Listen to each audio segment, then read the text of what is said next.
राम राम सोयरी हो बघल्या की तुम्ही यालाच म्हणतात बघा चोराच्या उलट्या बोंबा। आता मुख्यमंत्री साहेब काय म्हणाले तर की आपण आपल्या प्रशासनाला सहकार्य करूया आणि इंधनाचा वापर कमी करूया आणि जे आपण गोड तेल खाता त्याचं एक कमी प्रमाणामध्ये वापर करूया आणि आपल्या शरीराची आपणच देखभाल करूया म्हणालेत। आता याची कमालच झाली की नाही माईचा ताप नेऊन सांगा। आतापर्यंत यायनं याच्यावर जीएसटी लाव त्याच्यावर जीएसटी लाव, हे गोष्ट महाग कर ते गोष्ट महाग कर, इतकी महागाई करून टाकली की आता आमच्या हातात नव्हतं। आता यायनं आमचं आण खायचं सुद्धा यायच्याच मनावर ठेवले बघा।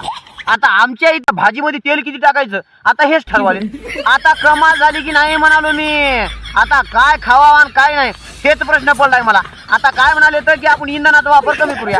नाही मया इथं काय 5-50 गाड्या नाही काय इथं 100-1 मोटरसायकल नाही मया इथं हा एकच गाडी, मला एकच गाडी आहे तर मला एका गाडीला लागणार किती आहे?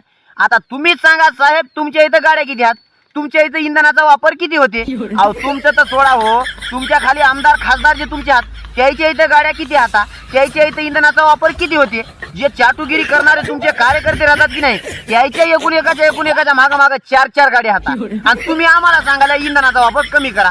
यालाच म्हणतात चोराच्या उलट्या बोंबा। एक तर तुमच्याच इथं भलेलं वाहन आणि तुम्हीच लोकांना सांगाल्या शेंबूड आपल्या नाकाला आणि ज्ञान सांगतोय लोकायला, याला म्हणतात असंच आमच्या इकडे। आता कमाल झाली की नाही?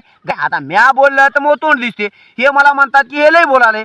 आता बोलू नाही तर काय करू? तुम्ही पोटाला लागणार आण सुद्धा काढून घ्यायला। एक तर आम्ही रात्रंदिवस राब राब राब करायचं, रात्रंदिवस काबाड कष्ट करायची आणि घरी गेल्यावर पोटाला काय खावं म्हणलं तर त्याच्यामधले तेलही जाऊन घ्यायला। आता काय पाणी टाकून फोनी द्यावं की काय आम्ही? काय करावं आता तुम्हीच सांगा। कमालच झाली ज्या माहिती ताप नेऊन आता तर हे 2026 होय आणि 4-5 वर्षामध्ये काय होती की काय नाही की? आता मग काय खाव काय नाही बघा सोय अशी माती खायची येळ येते वाटत आपल्याला। 100% आपल्यावर माती खायची येळ आणणार आणि आता काही खरं नाही। आता तर तेल बंद केलंय, गाड्या बंद केल्यात, आता इथून पुढे काय बंद करतात की काय नाही म्हणालो। कमाल झाले बापू।